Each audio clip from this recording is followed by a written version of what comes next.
요한복음 6장 35절로 45절까지 말씀 봉독해 드립니다. 예수께서 이르시되 나는 생명의 떡이니 내게 오는 자는 결코 줄이지 아니할 터이요 나를 믿는 자는 영원히 목마르지 아니하리라. 그러나 내가 너희에게 이르기를 너희는 나를 보고도 믿지 아니하는도다 하였느니라. 아버지께서 내게 주시는 자는 다 내게로 올 것이요 내게 오는 자는 내가 결코 내쫓지 아니하리라. 내가 하늘에서 내려온 것은 내 뜻을 행하려 함이 아니요 나를 보내신 이의 뜻을 행하려 함이니라. 나를 보내신 이의 뜻은 내게 주신 자 중에 내가 하나도 잃어버리지 아니하고 마지막 날에 다시 살리는 이것이니라. 내 아버지의 뜻은 아들을 보고 믿는 자마다 영생을 얻는 이것이니 마지막 날에 내가 다시 살리리라 하시니라.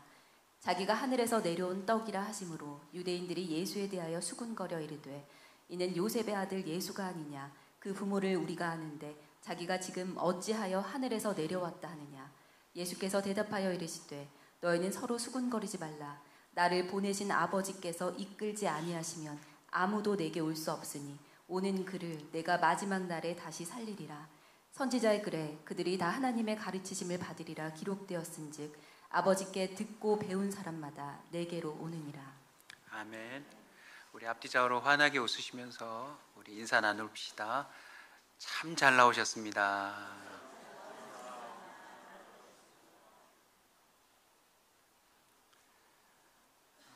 예수 믿는 자로서 내 믿음이 참 약하구나.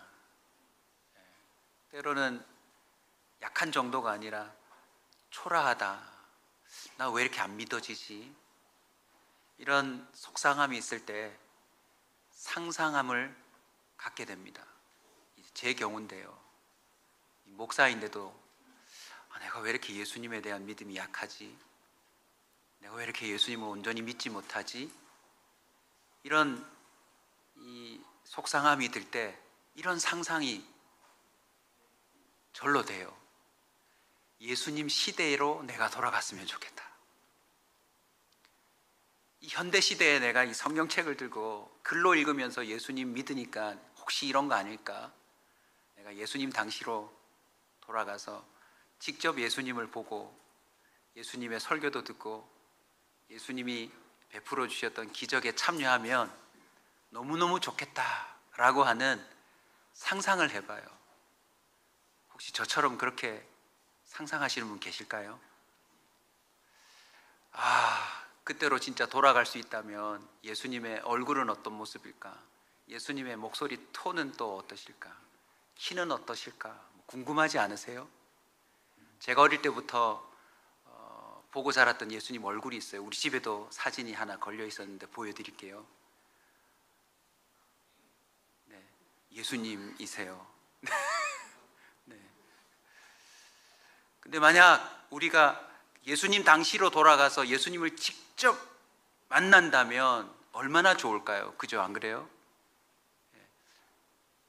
불가능하게 생각하시나요? 그럼 가능한 걸로 주님 부활하셔서 살아계시니 오늘 대표 기도가 끝나고 설교자가 이 김기봉 목사가 안 나오고 예수님이 딱 등장하셨으면 오늘 모든 우리 교회 성도들은 믿는 자로 확 달라지지 않을까요? 그리고 집에 가서는 난리 났을 거. 오늘 설교자가 예수님이었다고. 김기봉 목사가 아니고 예수님이었다고. 일약 우리는 믿는 자로 바뀌지 않을까요? 그런데 보는 것에 너무 여러분이 많은 걸 걸면 안 돼요. 저도 어릴 적 예수님의 저 성화를 보고 그 앞에서 기도도 하고 막 그랬는데 제가 믿음이 자라면서 깨달았어요. 예수님 얼굴이 저 얼굴이 아닐 확률이 거의 99.9일 거예요. 왜냐? 또 다른 사진이 있더라고요. 예수님 사진 또 한 장이 있는데 보십시오. 다른 사진인데 보니까 웨이브가 훨씬 많아요. 이 사진은. 난 어릴 때 저분이 예수님이라고 생각했는데 또 다른 성화를 보니까 예수님 이목구비도 틀리고 머리 웨이브도 훨씬 달라요. 예수님이 웃고 반기는 모습도 상상했는데 또 다른 웃는 사진이 있다네요. 네, 저래요. 또 예수님이. 네. 그러니 우리가 생각하는 상상하는 예수님을 품고 있으면 혹이라도 우리가 살아있을 때 예수님이 재림하시잖아요. 그럼 여러분이 갖고 있는 사진 들고 나가면 매우 난처한 일이 벌어질 겁니다. 자, 예수님을 볼 수 있다, 이렇게 믿고 상상하는 이유가 뭘까요? 혹시라도 직접 만나면 내 연약한 믿음이 좀 강해지지 않을까, 내 이토록 갈대처럼 흔들리는 믿음이 좀 흔들리지 않고 확실한 믿음이 되어서 주님께 충성하는 사람이 되지 않을까 하는 그런 나름의 기대가 있기 때문이겠죠. 그런데 오늘 본문을 보시면, 또 성경 곳곳을 들여다보시면 그렇지 않아요. 많은 사람이 보여주면 믿겠다, 예수님 데리고 오보라고, 그러면 내가 그분을 만나면 내가 교회 나가겠다고 하지만 예수님이 직접 답변해 주세요. 36절입니다. 너희는 나를 보고도 믿지 아니하는도다. 예수님 당시에 예수님을 목격한 사람이 얼마나 많습니까? 그리고 지금 이 상황도 예수님을 둘러싼 수많은 사람들이 있는데 주님이 직접 말씀하셨어요. 너희들은 보고도 나를 믿지 않는다. 예수님을 직접 만나고 체험했다고 해서 믿거나 그 믿음이 더 확실하다고 보장을 못합니다. 심지어 12제자 중에도 우리에게 큰 충격을 안겨다 준 사람이 있잖아요. 가룟 유다. 3년간 그 많은 체험을 하고 직접 보고 듣고 만져보았지만 그는 믿지 않는 자였어요. 아니, 주님을 팔아버린 자였어요. 그러면 한번 따라서 합시다. 누가 믿는가? 그럼 누가 믿는가? 그럼 누가 믿나요? 아니, 보고도 못 믿는데 그럼 도대체 누가 믿나요? 이 또한 예수님이 오늘 답변해 주세요. 37절 44절 연이어 보겠습니다. 아버지께서 내게 주시는 자는 다 내게로 올 것이요 내게 오는 자는 내가 결코 내쫓지 아니하리라. 44절입니다. 나를 보내신 아버지께서 이끌지 아니하시면 아무도 내게 올 수 없으니 오는 그를 내가 마지막 날에 다시 살리리라. 여러분, 누가 믿나요?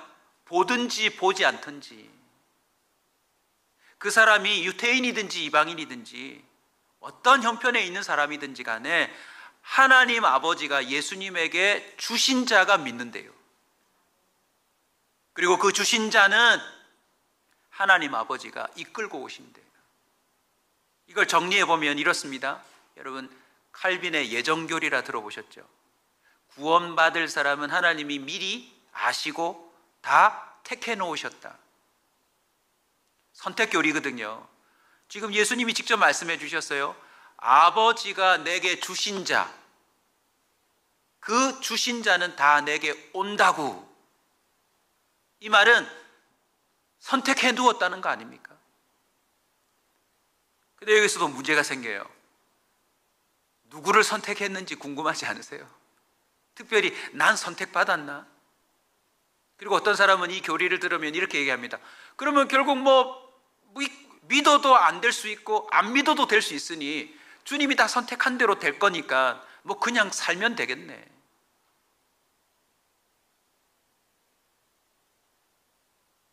많은 사람들이 하나님의 선택에 대해서 궁금해하면서도요, 자기의 생각으로 그냥 판단해버리고 넘어가 버립니다. 여기에 대해서 조금만 더 설명을 좀 드리자면, 여러분 혹시 집에 반려견 키우시나요? 그 강아지를 고를 때 어떻게 고르셨어요? 의인이 아니고 착한 개가 될 줄 알고 고르셨나요? 그 많은 개들이 있는데 내가 그걸 고른 거잖아요. 이처럼 사실은 고르는 자에게 고난이 있는 겁니다. 물론 저도 한 번씩 그 애완견 샵에 이렇게 지나갈 일이 생겨서 가다 보면 걸음을 멈춰요. 왜냐하면 거기에 다 이 꼬물꼬물 있는 개가 이렇게 말해요. 날 데려가게. 날 데려가게.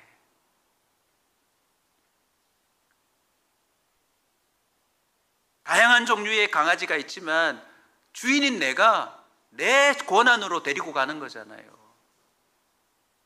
반려견, 반려묘, 고양이뿐만이 아닙니다. 입양할 때도 사실은요, 흑인을 입양할지 백인을 입양할지 동양아이를 할지 남자를 할지 여자를 할지 그 입양하는 사람이 선택하는 거잖아요. 그 아이의 인생이 어찌 될지 모르면서도 선택하는 거잖아요. 하물며 인간도 그러한데 여러분, 하나님은요 창조주입니다. 이 세상의 모든 것을 결정짓는 주권자입니다. 그 주권자가 구원하기로 선택하여 아버지께서 아들에게 주시듯 넘겨주시면 그 사람은 구원받는 겁니다. 거기에 대해서는 신의 영역이기 때문에 우리가 사실 이해할 수도 없고 그걸 밝힐 수도 없습니다. 그런데 오늘 예수님의 말씀 속에 너무나도 신비롭고 흥미롭고 궁금한 힌트가 있습니다. 아버지께서 내게 주신 자는 다 내게 온다고 했는데 이게 선택이잖아요. 그럼 누가 오느냐? 아버지께서 이끄는 자가 온대요. 아버지께서 이끌어 주시지 않으면 내게로 올 자가 없다고 했으니 선택받은 사람들에게 드러나는 결정적인 특징이 있는 거예요. 이끄심. 하나님의 이끄심이 있는 겁니다. 사실 오늘 이 설교는 매우 어려운 부분입니다. 6장 1절부터 마지막 절까지 나중에 꼭 다시 한번 읽어보시면 되는데요, 앞부분에 오병이어 사건이 나와요. 오병이어 사건. 그리고 그 사이에 제자들이 배를 타고 갈릴리 호수를 지날 때 광풍을 만났는데 예수님이 그 광풍을 잠재우는 사건이 나옵니다. 이걸 연결 지으셔야 합니다. 누가 택함을 받았는지 중요한 힌트를 주님이 직접 주셨어요. 그걸 이렇게 풀어보겠습니다. 이끌림. 창세기 2장 15절 19절에 보시면 창조주 하나님이 첫사람 아담과 하와를 만들고 이끌어 에덴 동산에 두시니라. 여러분, 토기장이가 컵을 만들지 그릇을 만들지 도자기를 만들지 전적으로 그에게 달려있는 것 아닙니까? 만드는 것뿐만 아니라 그것을 찬장에 둘지 식탁에 둘지 아니면 가게에 둘지 어디에 둘지도 모두 다 그 권한에 달려있는 것 아니에요? 그들을 이끌어 에덴 동산에 두셨고 경작하여 지키게 하셨고 또 그들을 이끌어 각 피조물에게 이끌어 가시며 이름을 어떻게 붙이시는지 다 보셨다라고 기록하고 있어요. 사람은요, 하나님의 이끌림에 의하여 살도록 지어졌습니다. 여전히 태양과 달과 모든 세상의 만물들이 하나님의 주권에 따라 이끄심에 따라 순종하고 있는 것처럼 사람도 그렇게 지어졌는데 여러분 아시다시피 안타깝게도 그들은 다른 것에 이끌려 버려요. 우리는 영적인 세계가 있다는 사실을 알아야 합니다. 하나님 말고 우리를 이끌려고 하는 세력이 있다. 바로 마귀입니다. 악한 영의 위장술과 유혹에 첫사람은 끌리고 맙니다. 손대지 말라고 하는 것에 끌렸고 그 선악과를 유혹할 때 사탄이 썼던 질문 아시죠? 그 질문의 핵심이 뭐냐면 하나님이 너희들에게 다 준 게 아니다. 결핍의식을 심어놓아요. 하나님의 은혜 안에 있다가도 우리는요 모자라는 것에 자꾸 끌리게 돼 있어요. 있는 것에 감사하기보다 없는 것에 자꾸 마음이 가게 되더라는 거죠. 있는데도 더 좋은 것에 끌리기 시작하고 남편이 한 명이 있는 분은 만족하시기 바랍니다. 다른 남자에게 끌리지 않기를 주의 이름으로 축복합니다. 아내가 있는 분들도 마찬가지고요. 없는 분은 있는 분의 삶을 참고하셔서 잘 선택하십시오.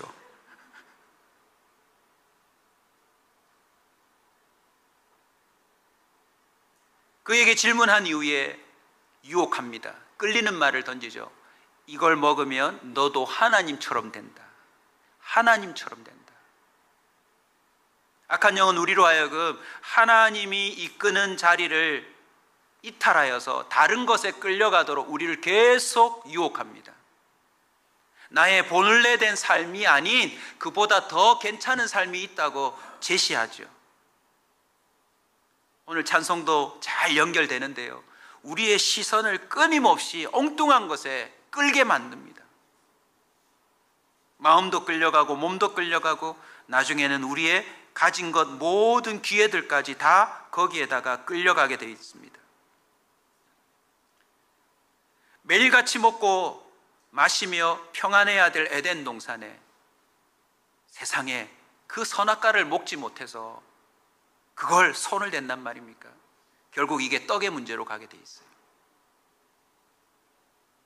인류의 역사와 문화가 결국 욕심에 이끌리는 삶이 되고 맙니다. 야고보서 1장 14절 15절 잘 아시는 구절이죠. 저와 여러분이 시험 받는 건 누가 시험해서가 아니에요. 욕심에 이끌려서랍니다. 모든 사람이 욕심에 이끌려 미혹받고 욕심이 잉태한 즉 죄를 낳고 죄가 장성한 즉 사망을 낳는다. 결국 사소한 것이지만 욕심에 끌려 나중에는 죽음의 그 수렁에 빠져들게 돼 있다는 거죠. 에덴 동산에서 쫓겨난 인류는요, 이제 스스로 먹고 살아야 돼요. 그러니까 그날 매일같이 떡에 끌리게 돼 있습니다. 어디 맛있는 거 없어? 어디 배부른 거 없어? 그뿐 아니죠. 선악과를 먹는 순간 눈이 열렸다고 했는데 그 눈은 잘못 열린 눈입니다. 먹고 살아도 아무 문제가 없는데 자신의 그 모습에 흠이 있는 줄 알고 그걸 가리기 위해서 나뭇잎으로 옷을 해입기 시작하죠. 그러니까 이제 옷에 끌리기 시작하는 거예요. 포장하는 것, 사람들에게 보다 더 화려하게 드러내는 그 문화에 우리는 끌리기 시작한 것입니다. 하나님께서는 이들을 내버려 두실 수 없으셨어요. 그래서 가려지지 않는 그 수치심을 주님이 커버하시겠다고 무슨 옷을 입혀주셨나요? 가죽옷을 입혀주신 거죠. 그 가죽옷은 바로 하나님 아버지의 마음을 선언한 겁니다.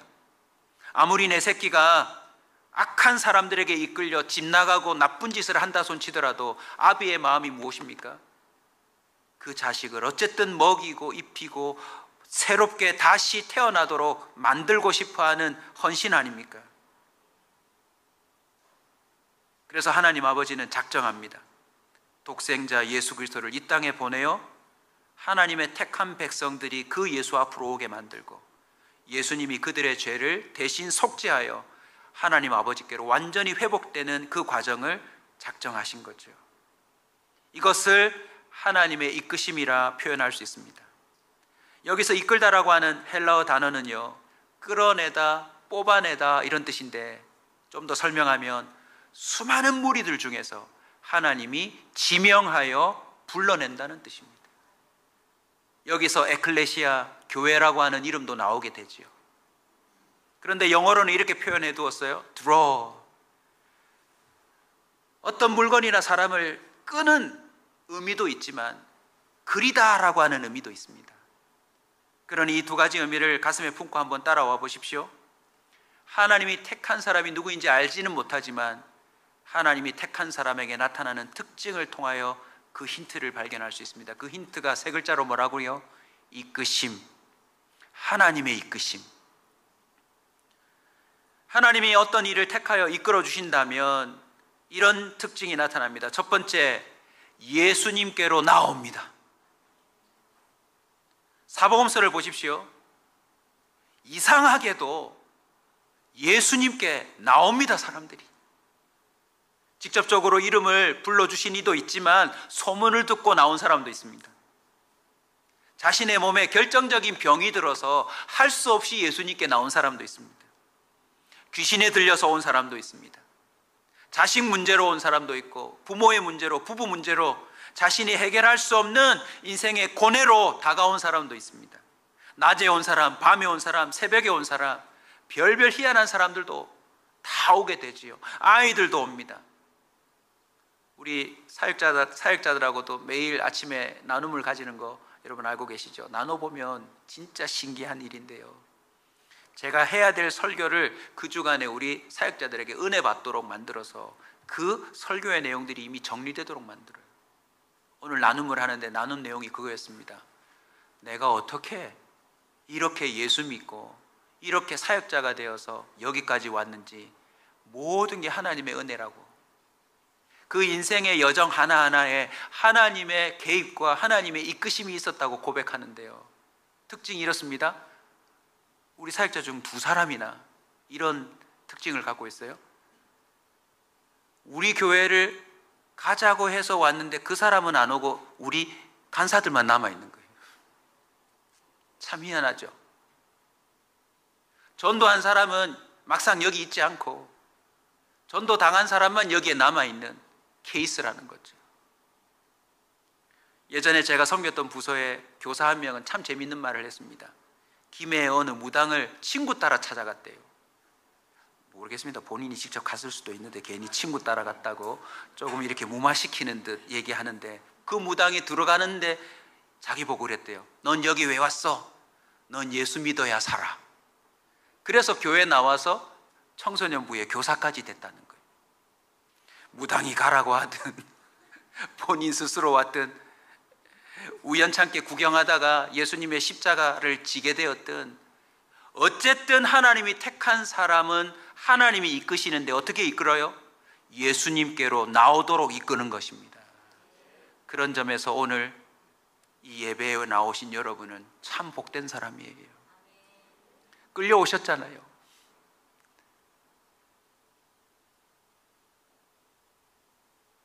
이번 주간에 우리의 리더들 모임이 시작되어서 그들의 인생을 엿보고자 인생 여정표라고 하는 것을 작성하는 시간을 가졌는데요. 공통적인 특징 2개가 나왔어요. 뭔지 아세요? 이들을 예수 믿게 한 사람들이 있더라고요. 인생의 굽이굽이 결정적인 그분을 만나서 교회에 나오게 되고, 그분을 만나서 말씀을 듣게 되고, 그분을 만나서 함께 기도의 자리에 갔다라고 표현합니다. 또 하나는 사건이 있어요. 근데 대부분 그 사건이 불행한 사건이에요. 그 사건이 아니었으면 그 사람은 교회에 올 사람이 아니라는 거예요. 여러분은 어떠세요? 오늘 이렇게 소중한 시간에 이 지하 예배실에 나와 앉아 있는 것만으로도 여러분은 하나님이 이끌어 주신 첫 번째 그 은혜가 있는 자들인 줄 믿으시기 바랍니다. 싫다 나는 관심 없다 해도 주님이 택한 사람은 어쨌든 이끌려 나오게 되어 있다. 기억하시면 좋겠습니다. 2번째는요, 믿는 자가 되게 하세요. 나오긴 나왔지만 여전히 믿지 않는 사람들이 있습니다. 예수님이 지적했던 것처럼 너희는 보고도 믿지 않는도다 했던 것처럼 이 대한민국의 수많은 교회 안에 여전히 나오기는 나왔지만 믿지 않는 사람, 그리고 여전히 딴소리하고 있는 사람들도 있습니다. 그러나 하나님이 택한 사람은 도마의 경우를 보십시오. 도마는 정말 의심이 많은 사람입니다. 3년간 그 많은 하나님의 역사하심을 생생하게 직접 체험했음에도 불구하고 이에 신앙의 베이스가 무엇입니까? 내가 넣어보지 않으면 난 안 믿겠다. 남이 믿는 건 소용이 없고 내가 직접 부활하셨다면 그 부활하신 주님 만나야 되고, 못 박혔다면 내가 그 못 박힌 손에 손을 넣어봐야 되겠다라고 하는 믿음의 태도를 갖고 있는 거죠. 오늘날 교회 안에 이런 사람 많습니다. 아무리 간증자가 나오고 아무리 은혜로운 이야기들을 들려주어도 내가 경험하지 못하면 난 못 믿겠다라는 사람들이 있지요. 그런데 하나님이 어떻게 이끄십니까? 우리 요한복음 20장 27절로 28절까지를 보십시오. 손가락을 내밀어 체험하게 해주세요. 오늘 이 예배 시간을 통하여 잊고 살았던 여러분의 인생을 뒤돌아보십시오. 주님, 이것만 해결되면 믿을게요. 주님, 이것만 어떻게 좀 도와주시면 제가 하나님 계신 줄 알게요. 여러분이 크고 작은 것들로 주님을 시험하고 주님과 거래하려고 했던 이야기들 속에 하나님은 이미 많은 증거를 주셨어요. 아직까지도 못 믿겠다고요? 주님은 여러분을 이끌어 주실 겁니다. 믿는 자가 되도록. 그래서 도마에게도 그가 원하는 것을 다 제공해 주고 선포합니다. 믿음 없는 자가 되지 말고 믿는 자가 되라. 여러분 조금 긴장하십시오. 나 그래도 못 믿겠는데 하면 진짜 믿을 수 있는 사건이 터질걸요. 29절입니다. 예수께서 이르시되 너는 나를 본고로 믿느냐? 보지 못하고 믿는 자들은 복되도다. 할렐루야. 하나님이 의심을 이끌어 믿음으로 바꾸어 주시는 은혜가 있는 자, 그 사람 택한 사람입니다. 저희 교회에서도 참 몇몇 분들이 초신자시들인데 목사인 저를 부끄럽게 하는 분들이 몇 분 계세요. 목사님, 저는 그냥 믿어지는데요, 이러세요. 제가 그분들의 이야기를 보면서 깨달은 게 있어요. 여러분, 늦게 믿고 초신자일수록 빨리 순수하게 믿는 이유가 저는 이거라고 생각합니다. 아닌 걸 충분히 믿어봤거든요. 자신의 인생에 믿으면 안 되는 것들을 충분히 믿어봤고, 이거 믿어도 되겠다 했는데 본인이 생각한 만큼 유익과 가치가 없었다는 걸 너무나도 강력하게 그 인생으로 품고 있기 때문에 예수님에 관한 이 이야기를 나와 듣게 될 때, 야, 이건 믿어야 되겠네, 이건 믿어야 되겠네. 여러분, 사기라고 하는 이 보이스피싱의 한자의 의미를 유심히 보시면 그 사기도요, 말로 사기치는 겁니다. 말로 속이는 거예요. 그런데 예수님을 보십시오. BC와 AD, 우리의 인류 역사에 딱 기준이 되셔서 우리의 생일, 우리의 결혼기념일, 우리의 모든 날짜의 기준이 예수 그리스도이십니다. 아멘. 하나님을 그토록 믿지 않던 과학자들 여러 사람이요, 태초에 하나님이 천지를 창조하시니라 1장 1절에 넘어졌대요. 왜냐하면 자신들이 보는 모든 책들은 가설인데, 그리고 이걸 더듬어 가면서 확인하는 건데, 확인이 되어도 또 뭔가가 밝혀져서 확인이 안 되는데, 이 책은 펴자마자 자기가 세상을 창조했다고 말해버린대요. 이건 창조하지 않고서는 이런 자신감이 안 생긴다. 끝내 예수님은 의심하는 도마에게 부활하셔서 찾아오십니다. 그리고 모든 믿음의 근거를 제공해 주십니다. 그뿐이 아닙니다. 요한복음 6장 62절, 오늘 본문의 62절로 가볼까요? 오병이여 광풍을 잠재움, 뭐 이런 것들도 믿지 않고 있으니 예수님이 직접 수군거리는 자에게, 믿지 않는 자들에게 이렇게까지 말합니다. 그러면 너희는 인자가 이전에 있던 곳으로 올라가는 것을 본다면 어떻게 하겠느냐? 예수님이 아무리 기가 막힌 일들을 펼쳐도 이들은 지금 보고 이렇게까지밖에 해석을 못해요. 랍비다, 유대인들의 선생님들 중에 한 분 아니겠느냐? 그리고 선지자로서 좀 뭔가 영험한, 뭔가 신내림 받는 듯한 그런 존재가 아닌가, 그 정도죠. 그러니 예수님이 이렇게까지 제안합니다. 그러면 내가 인자, 육신을 입은 메시아 하나님의 아들인데 내가 온 곳으로 다시 돌아가는 것을 보여주면 믿겠느냐? 여러분, 이 이야기가 어떻게 진행됩니까? 사도행전 1장 11절 111, 우리 같이 한번 읽읍시다. 이르되 갈릴리 사람들아 어찌하여 서서 하늘을 쳐다보느냐? 너희 가운데서 하늘로 올려지시니 예수는 하늘로 가심을 본 그대로 오시리라. 할렐루야. 우리는 보지 못했지만 예수님은 도저히 믿지 못하는 자들에게 인자가 하늘로 돌아가는 모습까지 다 보여주셨어요. 할렐루야. 그렇게 되자 제자들에게 어떤 반응이 나옵니까? 이제는 도저히 믿지 않을 수 없는 사태가 벌어진 거죠. 예수님이 십자가에 못 박히시기 전까지, 그리고 부활하셔서 찾아오셔서도 믿지 않았지만, 그 부활하신 주님이 하나하나 믿음 없는 자들을 다시 찾아가셔서 이끄셔서 승천하시는 모습까지 보여주시자 이들은 거부할 수 없는 지점까지 이르렀어요. 저도 믿음 있는 척하지만 사실 솔직히 말씀드리면 제가 어느 지점에 와 있는 줄 아세요? 주님을 믿지 않을 수 없는 지점에 와 있어요. 내가 엄청 믿음이 많아가지고 저는 목사입니다, 여러분 갑시다, 이렇게 보이시겠지만 솔직히 제가 제 개인적인 내면에 모든 믿음의 여정을 점검해 볼 때 저는 이제는 하나님을 의심할 수가 없다. 하나님이 아니 계신다고 말할 수가 없다. 그래서 제가 오늘 이 설교가 더 간절합니다, 여러분. 이제 알아버렸으니, 그죠? 자, 베드로의 심정 이해하시면 됩니다. 승천하는 거 보고 내가 따라 다녔던 분이 선생님, 선지자가 아니라 메시아라는 걸 확실히 믿게 되었습니다. 그런데 문제는 그 이상의 믿음을 가질 수 없는 존재잖아요. 예수님 승천하신 다음에 바로 뒤돌아보니 또 고기 잡아야 될 것 같아요. 왜? 집에 먹을 게 없으니까. 오병이어의 기적을 체험해서 직접 내가 나눠줬지만 나눠주신 예수님이 승천해버리셨으니 나는 당장 이제 집으로 돌아가서 버렸던 배와 그물을 들고 또 고기 잡아야 업으로 살아야 될 거 아닙니까?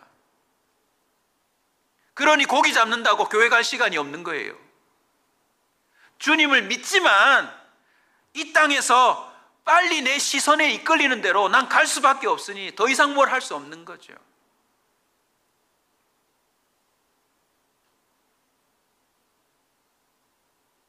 그래서 주님이 이끌어 주시는데 세 번째 역사가 나타납니다. 성령의 사람이 되게 하시다. 자, 순서 한번 정리할까요? 이상하게도 뭐 불교 신자회 회장이었어도 교회 옵니다. 택한 사람은. 스님이신데도 교회 옵니다. 조폭 두목인데도 교회 옵니다. 가장 예수를 싫어하는 핍박자인데도 어찌어찌해서 교회 오게 되어 있습니다. 성령의 이끄심의 첫 단계죠. 그런데 어느 순간 그 사람이 믿기 시작합니다. 그런데 믿음은 들어왔지만 그 믿음에 근거한 삶을 살 수 있다 없다? 없어요. 여전히 이끌립니다. 여전히 이끌려요. 눈 돌아갑니다.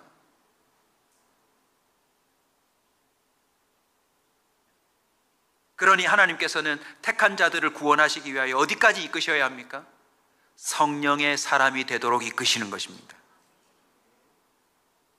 누가복음 24장 49절 생전에 예수님이 직접 말씀하셨습니다. 볼지어다 내가 아버지께서 약속하신 것을 너희에게 보내리니 너희는 위로부터 능력으로 입혀질 때까지 이 성에 머물러 있으라 하시니. 이제 주님을 거부할 수 없으니 할 수 있는 게 뭐밖에 없어요? 뭐 약속하신 성령을 받는 것밖에 없잖아요. 그러니 그들은 예루살렘을 떠나지 않고 그 주님의 말에 이끌려 그 다락방에 들어가서 기도하기 시작합니다. 그러다가 호련히 성령이 임하시자 그 다음부터 어떤 일이 벌어진지 아세요? 성령이 그들을 이끌어 가세요. 성령이 그들을 이끌어 가세요.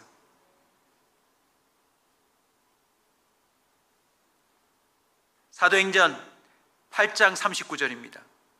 둘이 물에서 올라올새 주의 영이 빌립을 이끌어 간지라. 할렐루야. 무당들이 왜 연예인 하다가 뭐 사업하다가 갑자기 무당이 됩니까? 신들렸대요. 저와 여러분은 그에 준하거나 그 이상으로 예수 믿는 자가 되어야 합니다. 왜냐하면 귀신이 아니라 우리는 성령이 우리 안에 들어오셨기 때문입니다. 그래서 빌립이라고 하는 집사님은 광야든 어디든 그날 성령이 이끌어 가시는 대로 가는 거예요. 자신의 스케줄대로, 자신의 욕구대로 맛집 투어 다니고 새로 생겨진 카페 다니고 뭐 새로운 옷 찾아 다니고 뭐 이런저런 내 모든 그 감각에 끌려다니는 스케줄이 아니라 오늘은 주의 영에 이끌려 여기 가고 내일은 주의 영에 이끌려 여기 가고 그런 삶이 가능해지더라는 것입니다. 그뿐이 아닙니다. 사도행전 12장 17절에 보면 그렇게 주의 영에 끌려가는 자들을 주님은 그들의 삶까지 책임져 주십니다. 감옥에 들어갔네요. 누가 건져내 줍니까? 성경은 증언합니다.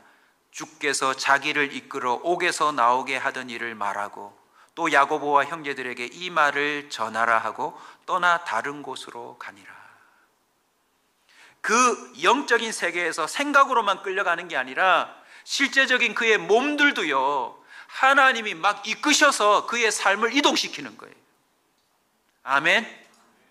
저는 우리 온사 성도들에게 이 하나님의 이끄심을 확인하고 있고 기대하고 있습니다.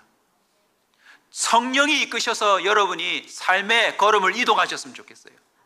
성령에 이끌려 만남을 여러분이 주선하고 결정하는 사람이 됐으면 좋겠습니다. 여러분, 세상의 문화에 이끌리시면 안 돼요. 세상의 흐름에 여러분의 시선이 홀라당 뺏기면 안 됩니다. 요즘 아예 세상이 만들어냈잖아요. 시선 강탈. 강제적으로라도 우리의 시선을 빼앗고 우리의 마음을 빼앗고 우리의 호주머니를 열고 결국 우리의 인생을 거기에다 걸게 만들어놨어요. 그러나 주님이 이끄시는 사람은 결국 그 걸음이 예수께로 나오고 믿지 않는 그 위치에서 믿는 자의 위치로 나가고 그 믿음을 발판으로 삼아 이제는 성령의 사람이 되는 데까지 나아갑니다. 우리 사도행전 20장 22절 다 같이 읽읍시다. 보라, 이제 나는 성령에 매여 예루살렘으로 가는데 거기서 무슨 일을 당하는지 알지 못하노라. 아멘. 오늘날 많은 사람들이요, 먹고 사는 문제, 그리고 결국 그게 떡의 문제이지만 알고 보면 자신의 수치를 가리기 위한 새로운 옷을 마련하고 사람들에게 자기가 보다 나은 사람이 되었다라고 하는 그 드러남, 그 위치를 자랑하고 싶어하는 그 상승에 자신의 삶을 투자하고 맙니다. 저는 오늘 이 말씀을 준비하면서 떠오른 이미지가 있어요. 한번 보여드릴게요. 저도 이름을 몰라가지고 이 전문가들한테 이렇게 물어 확인하게 됐습니다. 우리 집사님 한 분이 도와주셨는데, 여러분 이런 거 보신 적 있으세요? 저는 자동차 정비소나 공사장에 가다가 본 적이 있는데요, 저 쇠사슬이 무거운 자동차 엔진이나 들 수 없는 바위나 물건들을 탁 묶고는 저렇게 줄이 매달려 있는데 옆에 있는 사람들이 그걸 주르르 당깁니다. 그러면 이게 뭐 한참 드르르 소리가 나는데, 아니 줄을 당겼으면 그 뭔가 징조가 보여야 되는데 별로 금세 나타나지 않아요. 그런데 한참 이렇게 돌리다 보면 그 들리지 않을 것 같은 물개가 서서히 올라옵니다. 엔진이든지 돌멩이든지 저기에 저 큰 나무이든지 끌려서 딱 올라온 그 지점에서 더 이상 내려가지 않습니다. 저게 전문 용어로 블록체인이라고 한다는데, 제가 이 이미지가 생각났어요. 하나님이 택하신 사람에게는 하나님의 블록체인이 걸립니다. 꼼짝하지 않을 것 같은 인생, 저 세상의 수렁텅이에 끌려가서 허더덕대면서 전혀 빠져나올 수 없는 그 늪에 빠진 대책 없는 인생인데요, 그게 한번 저 블록체인에 후크가 있거든요. 깔고리가 있는데 거기 한번 걸려서 누구든지 시간이 걸리지만 이걸 드르르 당기고 있으면요, 움직이지 않을 것 같은 존재가 움직이고 내가 한눈 파는 사이에 벌써 이까지 올라와 있어요. 하나님의 이끄심을 우리가 다 설명할 수 없지만 저는 이 이미지가 떠올랐습니다. 아, 하나님이 내 인생에 주님의 블록체인을 걸어 놓으셨구나. 나는 끊임없이 세상에 기웃거리고 화려한 것에 내 시선이 가 있고 내가 원하는 삶에 꽂혀 있는데 막 달려보면 어느새 내 걸음은 주님 쪽으로 다가와 있어요. 저는 지금 어디까지 와 있냐면 목사의 지점까지 와 있어서 아무리 발부둥 쳐도 제 발이 내가 원하는 땅에 닿지 않아요. 그리고는 또 세월이 흐르고 나면 주님이 저를 또 어디 지점까지 올려놓았다는 사실들을 제가 발견합니다. 사랑하는 성도 여러분, 여러분은 요즘 무엇에 이끌리고 있나요? 차이는 있겠지만 제가 여러분의 삶을 감히 관찰한 자로서 제가 여러분에게 좀 도전합니다. 좀 믿음이 있어 보이는 사람이건 아니건 간에 우리는 주님의 그 후크가 블록체인이 걸려있는 인생이에요. 우리 옆 사람 한번 인사합시다. 도망 못 갑니다.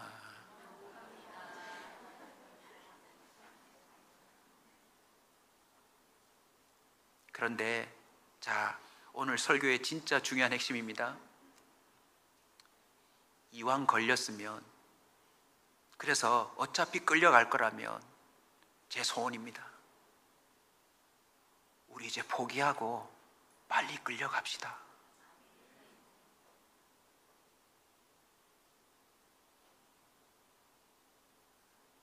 이미 우리 끌려가 봤잖아요. 아, 저게 좋겠다. 아, 저게 우리 집의 떡을 보장해 주겠다. 아, 저게 우리의 삶을 윤택하게 해주겠다. 믿음을 걸어보고 끌려가 봤잖아요.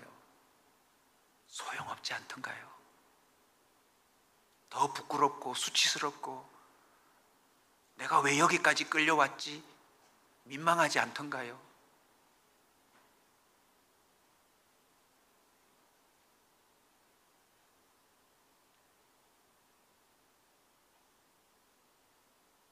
이 후쿠가 올라와서 십자가 3개가 세워졌다 생각하십시다. 예수님이 가운데 서 계시고 강도 2명이 여기 섰는데, 여러분, 이 강도 2명은 결국 자기의 욕심에 이끌려 강도까지 되어 형벌받는 존재들 아닙니까? 그게 바로 우리 모두의 삶의 마지막 순간을 의미합니다. 그런데 예수님이 세상에 여기까지 따라오셔서 비록 지금 이 땅에서 너희들의 죄값을 받지만 죽고 나서 더 큰 심판과 형벌을 내가 모면시켜 주기 위해서 내가 너희들 중앙에 서서 십자가에 못 박힌다. 죄 없는 내가. 그러니 이 두 사람은 이제 뭐 하면 됩니까? 주님의 이끄심에 여기까지 왔으니 예수님께 안 나오고 싶어도 나왔잖아요. 뭐 하기만 하면 돼요? 믿기만 하면 되죠. 그런데 성경은 증언해요. 한 사람은 보고도 안 믿고 한 사람은 보고 믿습니다.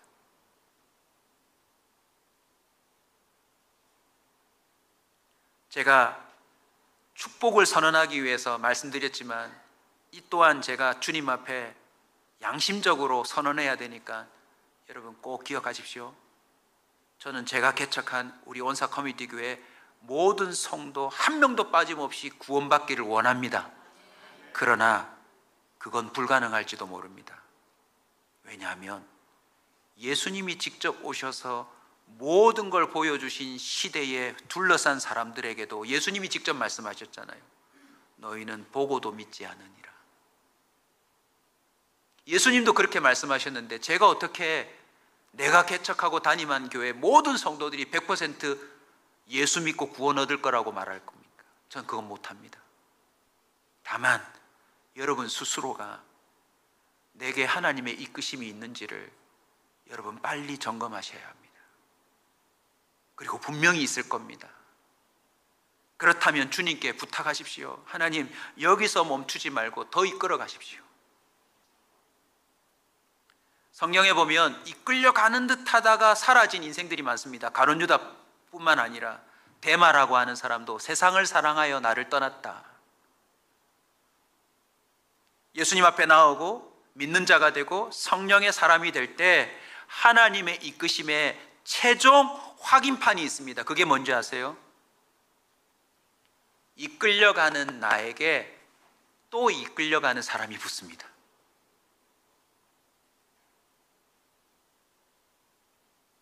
주변에 유심히 보십시오. 진짜 하나님의 이끄심을 따라 이 단계까지 온 사람은 그의 마음을 끄는 건 모두 다 뭔지 아세요? 하나님의 잃어버린 사람을 찾는 데 마음이 끌립니다. 예전에 자신이 소중히 여기던 거 이제 다 배설물로 여겨요. 나를 이렇게 주님이 끌어주셨으니 우리 어머니 끌어주셨으면 좋겠다.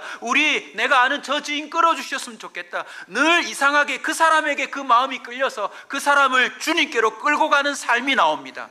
여러분 거기까지 나오면 그 사람은 확실한 겁니다. 할렐루야, 할렐루야. 로마서 8장 30절입니다.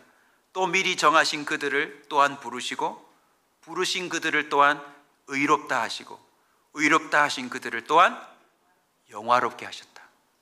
하나님이 이끌어 주시는 사람은 영화로움에 도달합니다. 우리 교회 영화라는 아이도 있는데 하나님이 그 이름대로 되게 해주실 줄로 믿습니다. 여러분, 주님이 여러분을 이끌고 있는 줄 믿으시기 바랍니다. 우리 다 같이 일어나셔서 이 찬송 같이 한번 부를까요? 세상에 이리저리 끌려다니는 여러분에게 하나님이 찾아오셨습니다. 그리고 여러분의 삶을 이끌어 가시기로 작정하셨습니다.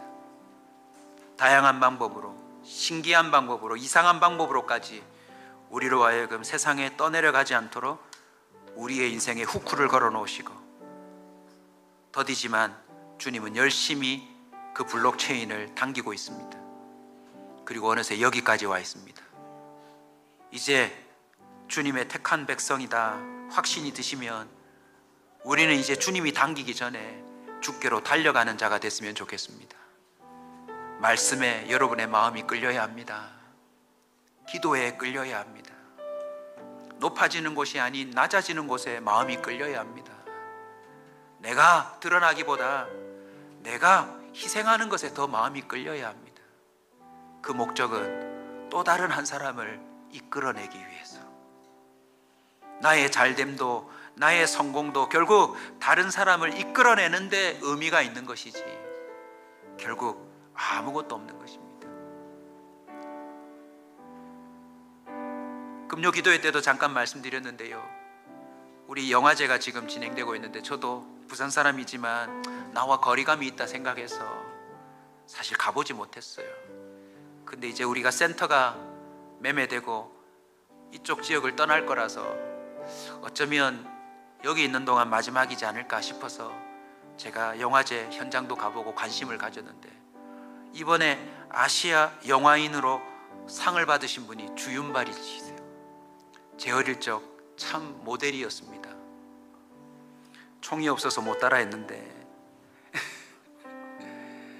그런데요, 참 내가 알지 못하던 주윤발 씨의 모습을 발견했어요. 이번에 상을 받고 인터뷰를 하는데 기자가 이렇게 질문합니다. 어떻게 그렇게 많은 돈을 기부하셨냐고. 얼마를 기부한지 아세요? 8,100억. 8,100만 원이 아니고요, 8,100억. 기자가 어떻게 그걸 기증하셨냐 그랬더니 주윤발의 말이 더 영웅 같습니다. 그거 우리 아내가 한 거라고. 절묘하게 자기를 드러내지 않아요. 나는 기부하기 싫었다고. 그거 내가 힘들여 번 돈이라고. 그리고 사실 나는 얼마를 기증했는지 모른다고. 그리고는 이제 진심을 얘기하는데 그 특유의 멋진 모습을, 웃음을 띠면서 난 어차피 아무것도 가지지 않고 벌거벗은 채로 세상에 왔다고. 떠날 때도 그렇게 떠날 거 아니냐고. 그가 크리스찬인지 아닌지 모르겠지만 틀림없이 그건 하나님의 형상에 이끌린 표현이요 태도가 틀림없습니다. 만약 그 사람이 크리스찬이 아니라면 더 충격 아닙니까? 여러분 혹시 8,100만 원 기부해 본 적 있습니까? 810만 원이라도 누구를 위해서 기부해 본 적 있습니까? 그런데 놀라운 사실은 여러분이 여러분 원하는 걸 구입하기 위해서 그 엄청난 돈 써봤을 거예요. 우리는 이제 성령에 이끌려야 합니다. 우리의 남은 삶은 오직 성령에 이끌려서 가야 합니다. 세상에 퍽 하고 박혀서 뽑히지 않는 우리의 인생이 주님의 그 강력한 이끄심에 들려 올려져서 하나님의 목적하는 그 자리에 떡하고 올려지는 역사가 나타나야 합니다. 저는 아직도 느낍니다. 세상으로 가고 싶어하는 저 자신을 느껴요. 주님을 거부할 수 없고 목사까지 되었는데도 아직도 내 내면 깊은 곳에 내가 원하는 삶을 살고 싶고 내 뜻대로 하고 싶고 세상 주변에 끌리는 게 너무너무 많아요. 하나님, 나를 더 강력하게 이끌어 주시옵소서. 나도 베드로처럼 바울처럼 이끌어 주시옵소서. 앞뒤 좌우 가리지 아니하고 주님만을 따라 가는 자 되게 하여 주셔서 주님이 원하는 지점에 딱 서서 내 인생을 마치는 사람 되게 하여 주시옵소서.